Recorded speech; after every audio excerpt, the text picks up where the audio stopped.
नमस्कार, Asian today की खास प्रस्तुति हलचल कार्यक्रम में आपका स्वागत है। आज के अंक में आपके साथ मैं कुंज बिहारी बिरमीवाला। करते हैं शुरुआत आज के कार्यक्रम की। ग्रामीण विकास एवं पंचायती राज मंत्री राजेंद्र राठौड़ आज चूरू दौरे पर रहे। इस दौरान पंचायती राज मंत्री ने प्रकृति के सानिध्य में नेचर पार्क में जनसुनवाई कर लोगों के अभाव अभियोग सुने।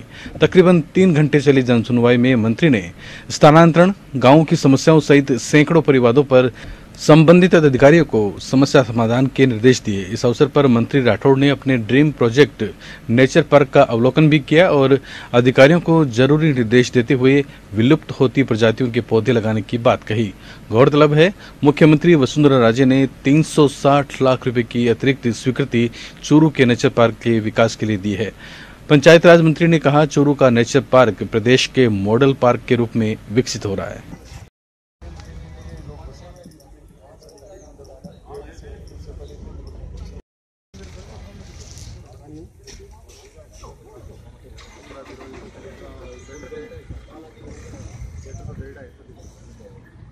वेतन समझौता लागू करने की मांग को लेकर सादुलपुर में आज सभी सरकारी बैंक बंद रहे। कर्मचारियों ने मांग के समर्थन में 2 दिवसीय हड़ताल जारी रखने की घोषणा की है।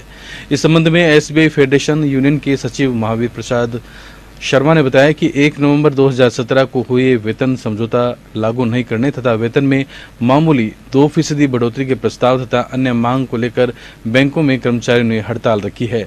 हड़ताल के चलते दिन भर बैंक उपभोक्ताओं को लेन देन करने तथा व्यापारियों को अपना भारी ट्रांजैक्शन करने के लिए परेशानी का सामना करना पड़ा। बैंक बंद होने के कारण उपभोक्ता सुबह 11 बजे तक बैंकों के सामने बैठे रहे। अनेक उपभोक्ताओं ने बताया कि हड़ताल की उन्हें कोई सूचना नहीं थी और सूचना नहीं होने के कारण उनको गांव से चलकर शहर तक आना पड़ा। समझौता है वो 1 नवंबर 2017 को ड्यू हो चुका है।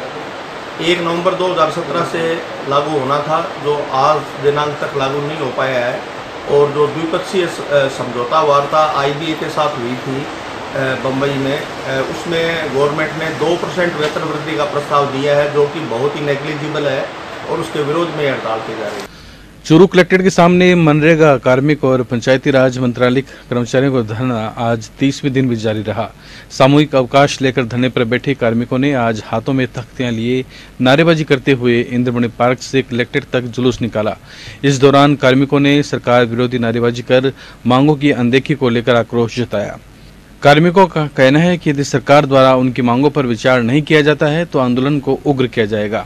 आपको बता दें, पंचायती राज भर्ती 2013 में एलडीसी के 10,000 व एसएसआर भर्ती के 5,000 पदों को भरने तथा विड्रॉ की गई भर्ती संबंधी फाइल को दोबारा शुरू करके समस्त पद भरने की प्रक्रिया शुरू करने की मुख्य मांग को लेकर मनरेगा कर्मी आंदोलनरत है, जिन्हें पंचायती राज मंत्रालय के कर्मचारियों ने भी अपना समर्थन दे दिया है।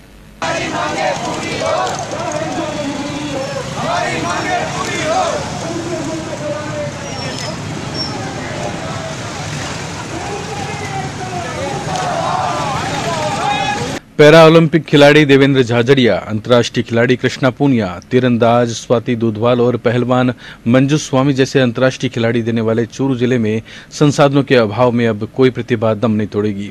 केंद्र सरकार के खेलो इंडिया कार्यक्रम के तहत चूरू जिला स्टेडियम के विकास की योजना बनाई गई है, जिसके तहत अब अंतर्राष्ट्रीय स्तर का क्लास 1 सिंथेटिक ट्रैक तैयार किया जाएगा। तकरीबन 6 करोड़ 30 लाख रुपए की लागत से बनने वाले इस 400 मीटर ट्रैक का आज चूरू सांसद राहुल कस्वां ने समारोहपूर्वक शिलान्यास किया। इस अवसर पर सांसद कस्वां ने कहा, खेलो इंडिया के तहत सरकार ग्रामीण प्रतिभाओं को आगे ला रही है। चूरू में सिंथेटिक ट्रैक का निर्माण इस योजना की तरफ ऐतिहासिक कदम होगा। सांसद ने कहा, चूरू का नाम ओलंपिक में चमके और यह जिला स्पोर्ट्स हब बने, यही हमारा सपना है। सांसद ने ट्रैक की गुणवत्ता को लेकर कहा कि यह ट्रैक अंतर्राष्ट्रीय स्तर का होगा, जिसके निर्माण कार्य का वे फीडबैक लेते रहेंगे। कार्यक्रम में चूरू जिले के पहले अंतर्राष्ट्रीय खिलाड़ी रहे रणजीत सिंह, डिस्कस थ्रोअर विकास पूनिया, द्रोणाचार्य अवार्डी अनूप कुमार का सम्मान किया गया। पैरा ओलंपिक खिलाड़ी देवेंद्र झाझड़िया ने दूरभाष के जरिए इस कार्यक्रम को संबोधित किया। समारोह के पश्चात सांसद राहुल कस्वां ने वर्ल्ड क्लास जिम बनवाने की भी घोषणा की। सैंक्शन हुआ था, 6.5 करोड़ से ऊपर की इसकी लागत है। इसका टेंडर की प्रक्रिया चली, 1 साल का समय लग गया। पहले इसको क्लास 2 सिंथेटिक ट्रैक मंजूर किया गया था, पर हमने चूरू की धरती में जितनी गर्मी पड़ती है उसको देखते हुए इसको क्लास 1 सैंक्शन चेंज करने में थोड़ा समय लगा। पर आज इसका कॉन्ट्रैक्ट टेंडर अवार्ड हो चुका है और काम की शुरुआत करने के लिए हमने आज शिलान्यास किया है इसका। ये बहुत ही वर्ल्ड क्लास सिंथेटिक ट्रैक बनेगा राजस्थान में। मैं समझता हूँ ऐसा अपने आप में क्लास 1 सिंथेटिक ट्रैक बहुत कम देखने को मिलेंगे आपको, 1 या 2 मुश्किल से होंगे। आज साथ में इसके अंदर जो जैवलिन थ्रो है, हैमर थ्रो है, एथलेटिक्स के और भी जो गेम्स होते हैं वो सब इसमें शामिल होंगे। उसका 1 करोड़ रुपए की सैंक्शनिंग बाद में एक्स्ट्रा आएगी, जो इसमें इक्विपमेंट सारे लगने हैं। ये खेलो इंडिया भारत सरकार की योजना है। राजस्थान के अंदर पहला सिंथेटिक ट्रैक मंजूर हुआ है खेलो इंडिया के तहत। 6.5 से 7 करोड़ की इसकी लागत है। बिसाऊ इलाके के गांव तिलोका का बास में आज सुबह कारगिल शहीद सूबेदार हरफूल सिंह कुल्हरी की 19वीं पुण्यतिथि गांव के स्टैंड पर स्थित शहीद हरफूल सिंह के स्मारक पर अपार जन समूह की उपस्थिति में श्रद्धा के साथ मनाई गई। कार्यक्रम में पूर्व विधायक रीटा चौधरी ने शहीद की प्रतिमा को पुष्पांजलि अर्पित की। इस मौके पर चौधरी ने कहा कि शहीद पूरे देश और समाज की अमूल्य धरोहर है, जिन पर हमें सदैव गर्व रहेगा।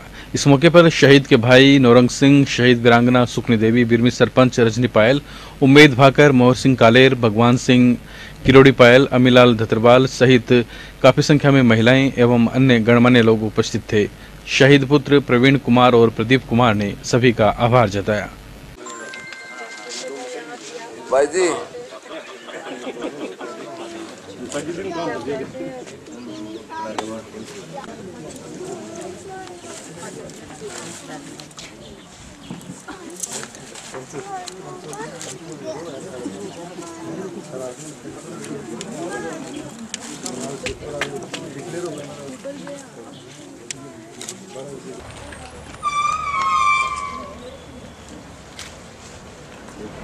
आज हम सभी यहाँ शहीद सूबेदार हरफूल सिंह जी की 19वीं पुण्यतिथि पर एकत्रित हुए हैं। नानाजी कारगिल वॉर में शहीद हो गए थे ऑपरेशन विजय में, जो कि पाकिस्तानी घुसपैठी जो कारगिल की ऊंची ऊंची चोटियों में घुस गए थे उनको हराने के लिए, जो कि उस वक्त आवश्यक हो चुका था। उस वक्त पाकिस्तानी घुसपैठी ऊंची चोटियों के ऊपर थे और हमारे सैनिक नीचे थे, तो उस टाइम हमारे सैनिकों के लिए बहुत ज़्यादा कठिन था। लेकिन उस कठिनाइयों को भी पार करके हमारे सैनिक वहां तक पहुंचे और पाकिस्तानी घुसपैठियों को धूल चटा दी।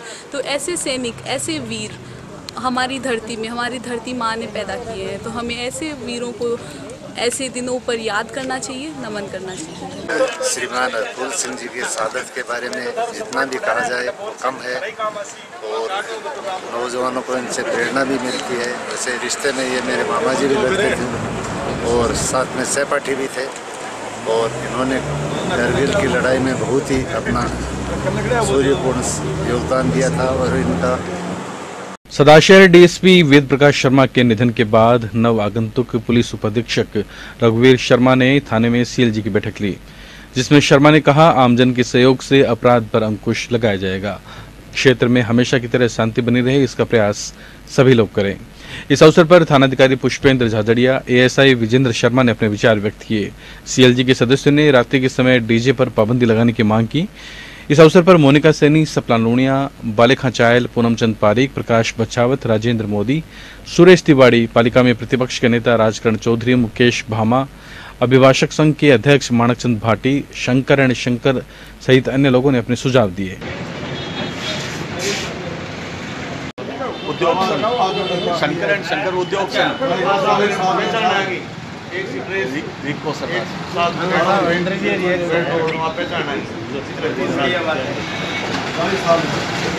आगे बोलो। उद्योग शंकर उद्योग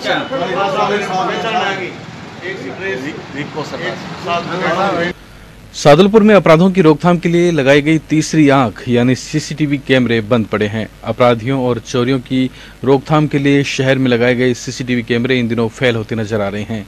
राजेंद्र उर्सुला जोशी ट्रस्ट की ओर से भामाशाह अविनाश जोशी ने शहर में सीसीटीवी कैमरे लगाने के लिए करीब 15 लाख रुपए दिए थे और शहर में करीब 48 जगह कैमरे लगाए गए थे। इन कैमरों का कंट्रोल रूम पुलिस थाना राजगढ़ के अंदर रखा गया था ताकि शहर की हर गतिविधि पर नजर रखी जा सके। 1 साल के बाद ही शहर के अधिकांश कैमरे बंद पड़े हैं। लोगों का कहना है कि बंद कैमरों का फायदा उठाकर असामाजिक तत्व एवं चोरी की वारदात को अंजाम देने वाले पुलिस से बच रहे हैं। इन कैमरों के 1 साल का ठेका दिया गया था, लेकिन ठेका पूरा होते ही कैमरों की सार संभाल करने वाले ठेकेदार ने भी अपनी सार संभाल बंद कर दी। वहीं इस मामले को लेकर शहर के प्रमुख समाजसेवियों ने भी प्रशासन को अवगत करवाया है। उसके बावजूद भी कोई कार्रवाई नहीं हो पा रही है।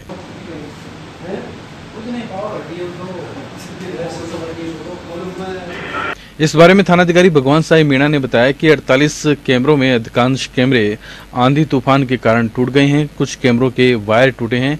इस कारण 3 महीनों से कैमरे बंद हैं। मीणा ने बताया कि कैमरों को चालू करवाने के लिए पालिका को लेटर लिखा जा चुका है, लेकिन अभी तक कोई कार्रवाई नहीं हुई। जनता के सहयोग से कैमरों को वापस शुरू करवाने का प्रयास किया जाएगा। कैमरे जो भामाशाह द्वारा लगाए गए थे 1 साल की गारंटी पीरियड में देख में लगवाए गए थे। इनको 1 साल पूरा हुआ, जिस भी कंपनी ने इसको लिया था लगाने का ठेका और 1 साल की गारंटी, उनका टाइम पूरा हो चुका है, आज से 3 महीने पहले ही। अब प्रॉब्लम ये आ रही है, कुछ कैमरे 48 कैमरों में से 10-12 कैमरे फिर ख़राब हो गए, कहीं वायर कट गया, आंधी तूफान से टूट गए। उनके रिपेयर के लिए किसी भी तरह का कोई फंड वगैरह नहीं है। मैंने नगर पालिका को लेटर लिखा, उधर से उन्होंने कहा हमारे पास इस तरह का कोई फंड नहीं है। अब जन सहयोग से ही लोगों के उससे मोटिवेट करके इसको दोबारा कोशिश की जाएगी कि जो खराब कैमरे इनको चलाया जाएगा। चूरू जनपद में आज कई जगहों पर दोपहर के समय हुई बारिश से आमजन को राहत मिली है। सुजानगढ़ में भीषण गर्मी के बाद अचानक से मौसम ने करवट ली। दोपहर बाद आसमान में गहरे बादल छाए, लेकिन हल्की बूंदाबांदी व ठंडी हवाओं से ही लोगों को संतोष करना पड़ा। इसी प्रकार बीदासा सहित कुछ ग्रामीण इलाकों में भी हल्की बारिश हुई।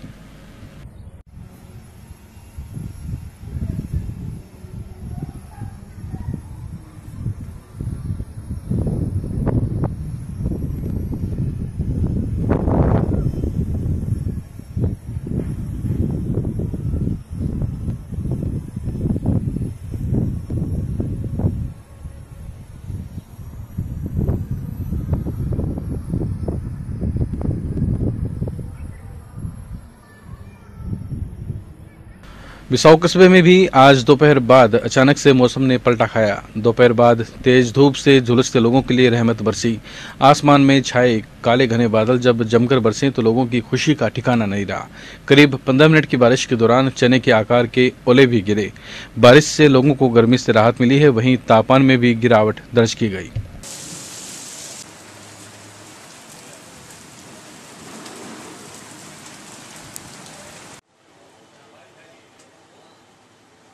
सदाशहर में सेठ मूलचंद मालू की प्रथम पुण्यतिथि पर Bhatudevi Sohanlal Malu memorial charitable trust की ओर से राजकीय अस्पताल सदाशहर में आधुनिक ब्लड स्टोरेज फ्रीज भेंट किया गया है। इस अवसर पर सालासर के हंसराज पुजारी ने कहा, शहर में जो भी कमी महसूस होती है मालू परिवार उसको पूरा करने के लिए हमेशा तत्पर रहता है। अब शहर के लोगों को रक्त की कमी की समस्या से निजात मिल सकेगी। कार्यक्रम में पालिका अध्यक्ष सुषमा पिंचा, पूर्व कांग्रेस के अध्यक्ष अनिल शर्मा, दिल्ली प्रवासी छतरमल बैद, हंसराज बर्डिया, शोभाकांत स्वामी, शंकरण शंकर, जयचंद शर्मा, नेमचंद पवार, बार के अध्यक्ष माणकचंद भाटी, घनश्याम बिड़ला ने मालू परिवार की ओर से किए जा रहे कार्यों की प्रशंसा की। मालू ट्रस्ट की विजय देवी मालू ने आभार व्यक्त किया।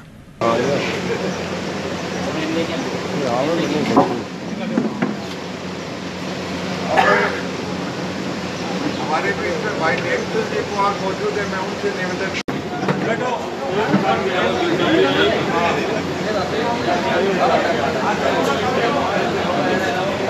सीबीएसई द्वारा जारी 10वीं के बोर्ड परीक्षा परिणाम में लक्ष्मीपत सिंघानिया एकेडमी बिसाऊ के विद्यार्थियों द्वारा श्रेष्ठ प्रदर्शन करने पर आज एकेडमी परिवार की ओर से विद्यार्थियों व अभिभावकों का सम्मान किया गया। इस अवसर पर 98% अंक लेकर टॉप करने वाले छात्र पार्थ सारथी के पिता डॉक्टर प्रमोद मिश्रा सहित डॉक्टर मनीष दादीज, शिशुपाल सिंह व बच्चों का माल्यार्पण और मुंह मीठा करवाकर सम्मान किया गया।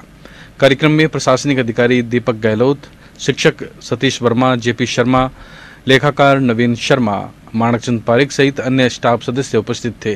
गौरतलब है, संस्थान के 11 छात्रों ने 90% से ऊपर अंक प्राप्त कर एलएसए परिवार का नाम रोशन किया है।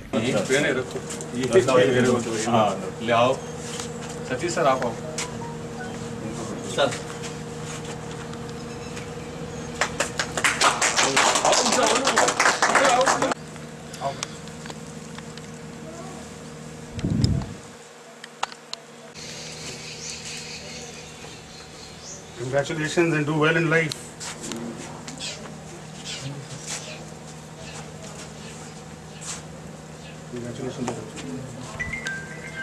मेरा बच्चा पार्थ सारथी यहाँ एडमिशन करवाया था 8th में, तब तक इतना इम्प्रूवमेंट नहीं था। उसके बाद जब से यहाँ आया इम्प्रूवमेंट लगातार होता रहा और आज 98% जो वास्तव में गर्व का विषय भी है। और बच्चे में शिक्षा के अलावा दूसरी कई चीज़ों में भी इस स्कूल से उसने अचीव किया है, वाद विवाद प्रतियोगिता हो या दूसरी चीज़ें हो। तो ये ज़्यादा बढ़िया चीज़ है कि खाली किताबी ज्ञान नहीं, दूसरी चीज़ों में भी पार्टिसिपेशन रहा है उसका। मेरा दिव्यम दाढ़ी, जिसमें यहाँ पे सिंगानिया स्कूल में 5वीं क्लास में आया था, तब बिल्कुल ही माइक्रो इंटीरियर जो है लालगढ़ था, वहाँ से यहाँ लेके आया मैं। तब से लेके यहाँ पे टीचिंग स्टाफ ने और खुद बच्चे ने भी इतना इम्प्रूवमेंट किया, 93% उसके आज आए हैं। वाकई स्कूल स्टाफ को मैं बधाई दूंगा, प्रिंसिपल सर को बधाई दूंगा कि उस बच्चे को, एक बच्चा जहाँ बिल्कुल ग्रामीण परिवेश से आकर बिल्कुल हिंदी मीडियम में नहीं, जहाँ मारवाड़ी का माहौल था, वहाँ से इंग्लिश मीडियम में आके उस बच्चे को इतना इम्प्रूवमेंट आया। सूचना केंद्र चूरू में भारतीय पत्रकारिता दिवस स्थानीय पत्रकार संगठनों की ओर से समारोहपूर्वक मनाया गया। कार्यक्रम के मुख्य अतिथि वरिष्ठ पत्रकार माधव शर्मा थे। विशिष्ट अतिथि पत्रकार जेपी जोशी थे, जबकि अध्यक्षता पत्रकार विजय सारस्वत ने की।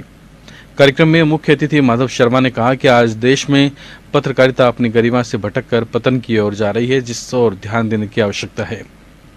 कार्यक्रम का संचालन पत्रकार देश दीपक किरोड़ीवाल ने किया।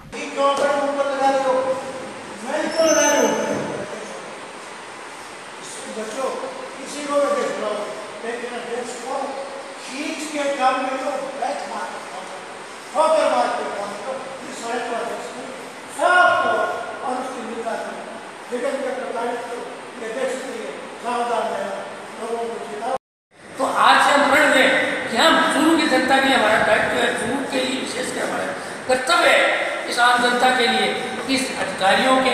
आज किसी भी ऑफिस में कोई व्यक्ति जाता है कार्य करवाने के लिए, आम साधारण नागरिक की बात करता हूँ, तो उसको डरा धमका के निकाल दिया जाता है। बनना भी चाहिए। काफ़ी दिन से मैं माधव जी के, जेपी जी के, विजय जी के पीछे पड़ा हूँ। पढ़ना चाहिए, फाइल लाई हुई है, सिर्फ रजिस्ट्रेशन करवाना है, फॉर्मेलिटी करनी है। रतनगढ़ के दुर्गा प्रसाद धानुका उच्च माध्यमिक विद्यालय में टेबल टेनिस खेल कक्ष का उद्घाटन समिति के अध्यक्ष भगवान दास सोनी, उपाध्यक्ष वासुदेव चाकलान, व्यवस्थापक वैद्य लक्ष्मी नारायण शर्मा ने किया। इस अवसर पर चाकलान ने बालकों को अच्छी तैयारी कर अपने खेल में आगे बढ़ने के लिए प्रेरित किया। प्रधानाचार्य लोकेश कुमार चौमाल ने बताया कि विद्यालय में 10 खेलों के लिए व्यवस्था की जा रही है। कार्यक्रम में नरेंद्र कुमार चौमाल, नागरमल प्रजापति, दिनेश कुमार तिवारी, संजय कुमार इंदौरिया सहित विद्यालय के खिलाड़ी छात्र उपस्थित थे।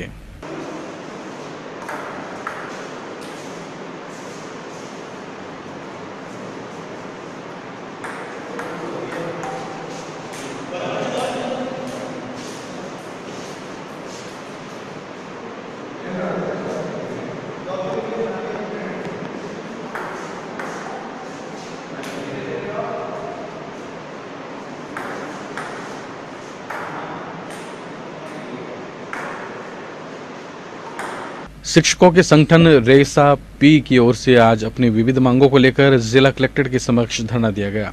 धरने पर बैठे शिक्षकों ने मांगे पूरी नहीं होने पर आंदोलन की चेतावनी दी। हमारी मांगे पूरी हो। रेसा पी जिंदाबाद, रेसा पी जिंदाबाद, रेसा पी जिंदाबाद, रेसा पी जिंदाबाद, रेसा पी जिंदाबाद। आचार्य रेसा पी की 4 सूत्री मांग को लेकर दिया जा रहा है। संभाग वाइज धरना में ये चौथा धरना आयोजित किया जा रहा है। इनसे पहले पूर्व में बीकानेर, कोटा और उदयपुर में धरना दिया जा चुका है और आगे अजमेर व भरतपुर धरने के पश्चात राजस्थान की राजधानी जयपुर में हमारा विशाल रैली और धरना प्रदर्शन होगा। इसके बाद में आमरण अनशन किया जाएगा 4 सूत्री मांग को लेकर और इसके सरकार यदि मांगे मंजूर नहीं करेगी तो हम उग्र आंदोलन भी कर सकते हैं।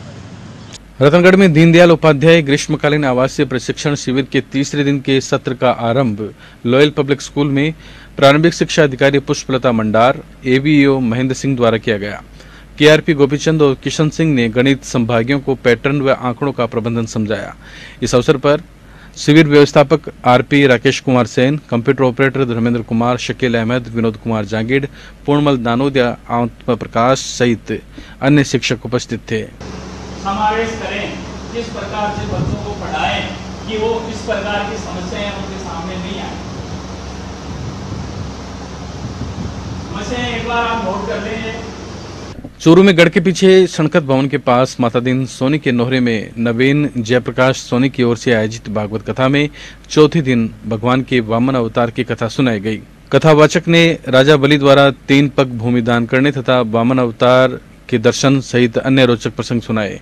कथा में आज के मुख्य अतिथि रामस्वरूप सोनी, राजकुमार कुलथिया, महावीर प्रसाद गोटेवाला, घनश्याम सहित अन्य श्रद्धालुओं ने भागवत की पूजा की। प्रियव्रत और उत्तानपाद। प्रियव्रत शब्द का अर्थ है, एक है प्रिय व्रत। प्रिय व्रत माने जो सबको प्यारा लगे। प्रियव्रत महाराज का चरित्र बड़ा सुंदर गाया। महाराज ने अनंत प्रकार से रतनगढ़ के वार्ड 27 में आयोजित 7 दिवसीय संगीतमय श्रीमद् भागवत कथा ज्ञान यज्ञ में तीसरे दिन कथावाचक बाल संत शंकरदास महाराज ने कहा, समस्त चराचर में सर्वत्र भगवान का वास है। जो व्यक्ति इस बात को नहीं समझता उसका जीवन निरर्थक है। कथा में बिशन दयाल गोरिसरिया, मुरारी नौहाल, आनंदीलाल बाठोलिया, संजय कुमार नौहाल सहित दर्जनों महिला पुरुष श्रद्धालुओं ने अपनी उपस्थिति दर्ज करवाई।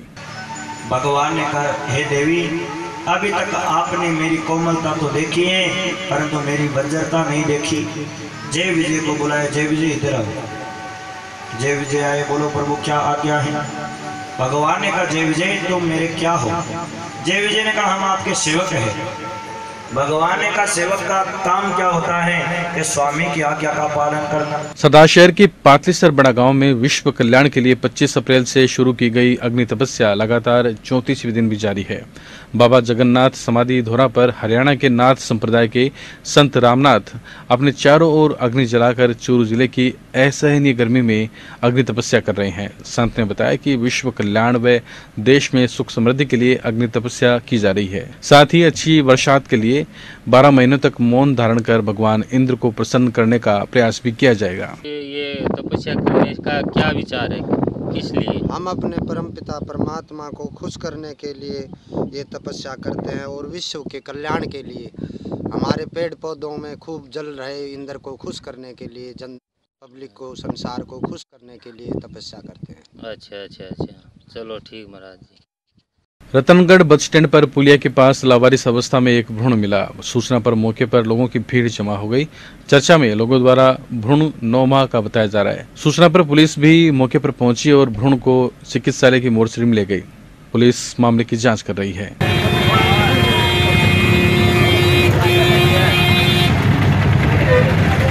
यह था आज का हलचल कार्यक्रम। अब हमें दी अनुमति और आप देखते रहें SN टुडे। नमस्कार।